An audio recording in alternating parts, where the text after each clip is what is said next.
not much of a morning person, and it is the morning. It is. You've made me feel comfortable by making me be in a pub and in the dark and the depths. But no, it's going very well. I've been pretty busy this summer. It's kind of an understatement, really, isn't it? I mean, the whole Olympics ceremony thing. Yeah, that took an awful lot of time actually for what was we were on stage on the grassy thingy. The grassy knoll, possibly. That's a joke I wasn't cracking around the security team there. We were there for like 9 minutes at the actual thing. Really? Because we played 3 songs.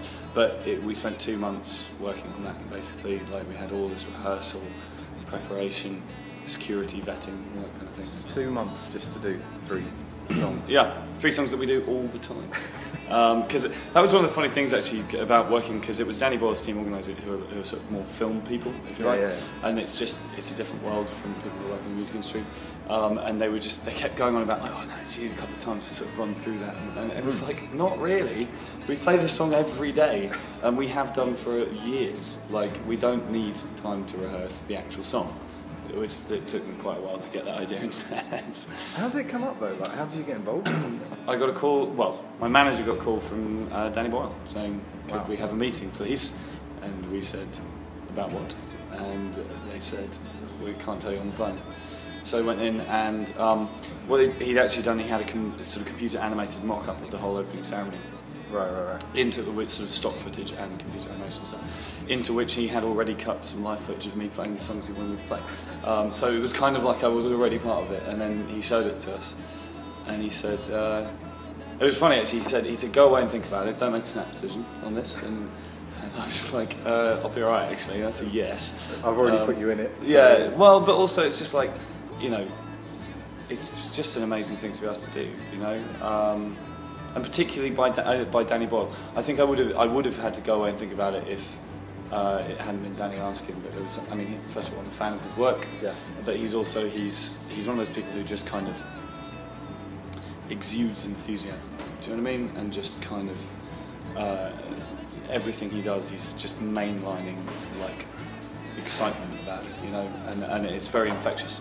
You were on TV. That's like a... Yes, on TV when lots of people were watching. Yeah. Quite a lot of relatives of mine who I think wrote me off as a waster 5 years ago, sort of got in touch. And then you're on TV. You've got a job. And it was like, yes, I've got the same job I had last time we talked.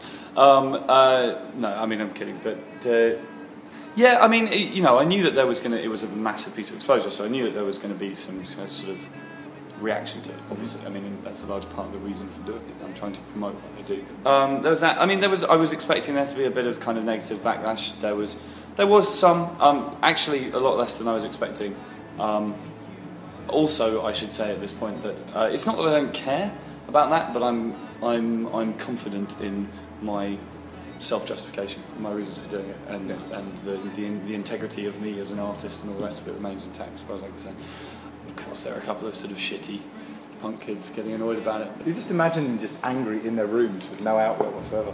Mashing keyboards. Unless they form hardcore bands. Well, exactly. And isn't that great? Because we all love hardcore, so that's fantastic. Speaking of which as well, yes, you're back in the game. That was an excellent segue. That really was. That was really good. Yes, I am. Well, except we've kind of, as a group, Mongol Horde, or in fact, the technical pronunciation is Mongol Horde, because we have umlauts. We're not really a hardcore band, basically. Yeah. It's loud, it's noisy. We don't sound like Minor Threat, do you know what I mean? Or Sick of It All, or anything like that.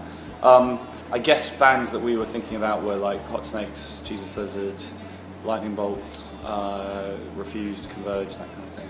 But it's really fun. We're playing our first show tonight at the Wheelbarrow. Tonight? Wow. Yeah, it's free and it's going to be totally insane. Our set is a massive 29 minutes long. And that's how it should be. Yeah, we're going to do it and then I might go to bed. At some point. Yeah.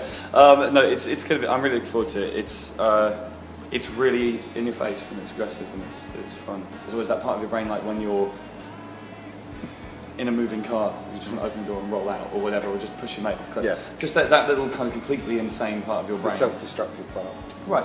And it's just, certainly in terms of lyrics, most of the lyrics of this band are pretty stream of consciousness. It was like the first shit that came to my head. And kind of letting that part of me kind of have fun. Well, let's say, yeah, going back to the whole Precious thing, just getting away from how big everything's got. Yeah, it's creative. It's creatively quite a lot of fun, you know, and sort of like it's a release, I suppose, in a way. Things I don't know. When it comes to sort of pressure on what I do normally, switching back now, I first of all, on the one hand, I don't really feel any more pressure in what I do now than I did 2 years ago, 3 years ago, 4 years ago. Having said that, the amount of that I was feeling then in terms of pressure and now is quite a lot, which is entirely self-inflicted. I'm my own harshest critic. I could spend hours now telling you what's wrong with the albums I've done and what's wrong with the shows I've played and how I'm trying to make it better, you know. And we are recording in October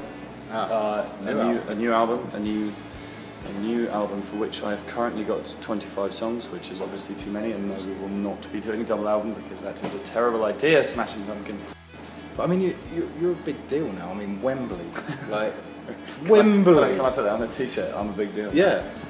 You should just have Big Franking Deal across the t-shirt. Oh God. I mean, Wembley was ace. Wembley was really good. It was.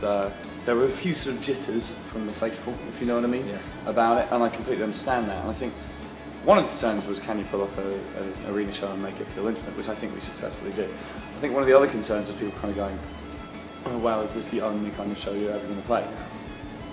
And I wanted to make clear to people that the answer to that is resoundingly no. First of all, it's not only ever going to be in massive rooms like that, and secondly, it's not only going to be in London. Must have been a hell of a contrast, though, like doing, you know, going from car parks and toilet venues to Wembley. Yeah. Well, there was a gradient. There was a slope. Yeah, it wasn't like a sudden poof. Yeah. That's the cool thing about that is it sort of shocks you into freshness as a performer. I imagine that if you're Paul McCartney, it would be easy to get stale simply because you only ever really do one type of show. You do massive gigs. Do you know what I mean? It's just like. And another part of it is switching from playing with the band to playing solo, because obviously it's the same body of work that I'm playing, but doing the two kind of like the songs feel different. Yeah. And which is great because it's like it enables me to kind of keep finding new ways to kind of think about the songs or reconstitute them, move them around a little bit, or even just think about the lyrics again. Because again, you know, you slightly get into autopilot and sing the same song. I covered a Noel Coward song. Do you know Franz Nicolai? Yeah. Franz and I, for the fest in Gainesville, got asked to, every year they get two people from the fest to do a kind of cover split, so where you pick one other artist and you both cover a song by that person. And the fest being the fest, every year it's Jawbreaker or you know Hot Water Music or whatever, which is fine, and I love those bands. But Franz and I were talking about it, and it was like, wouldn't it be way more fun to do something a bit more like off the beaten track? Plus, I've got this massive obsession with vaudeville and music hall at the moment, which is partly fueled by knowing Franz, who knows a ton about that. And that seeps through into his music anyway. Right, exactly. And he was like, oh, I can do a bunch of Noel Coward songs, so I immediately set about listening to every Noel Coward song I could get my hands on. And I found a song called There Are Bad Times Just Around the Corner, and it's awesome because it goes through... It's a common misconception, which I absolutely shared myself into the song, that the problem... One of the unfair advantages America has in the world of popular culture is that American place names sound better in song and are much easier. You know, Tennessee. Scunthorpe, you can't really get in there. Well, you see, you'd say that, but then this Noel Coward song is a masterclass in English place names, British place names. Really? In song, it's like they're terribly cross in Sunderland, they're Aldersace in Kent, they're dull in Holland, they are the Mull, they're seething with discontent. You know, I love take a band like Gaslight Anthem. Essentially, this is such a thing as Americana, which is separate from American nationalism or patriotism, you know. And if they're allowed to do that, I don't see why I'm not allowed to kind of write songs that are about and are immersed in English culture without necessarily being a member of the EDL. Do you know what I mean?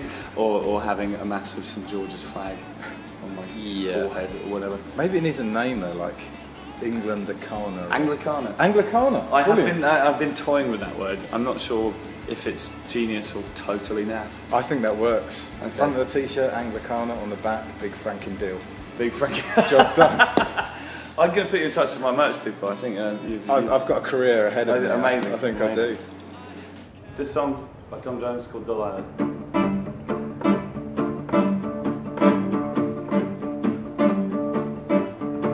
I saw her light on the night that I passed by her window.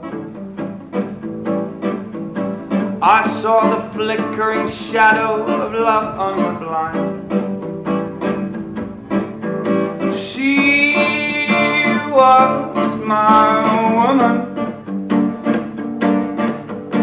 As she deceived me, I watched and I went out of my mind. Why, my Delilah? Why, Delilah? I could see that this woman was no good for me, but I was lost like a slave, no man could free. At break of day, when that man drove away, I was waiting. I crossed the street to your house and I opened the door. She stood there laughing. I felt the knife in my hand. She laughed no more. My Delilah. Why, Delilah? So before they come to break down my door, forgive me, Delilah, I just couldn't take anymore. Oh, forgive me, Delilah, I just couldn't take anymore. I just couldn't take anymore. Something like that. Hey, I can't do that, but we kept going. The loneliest clap. Yeah.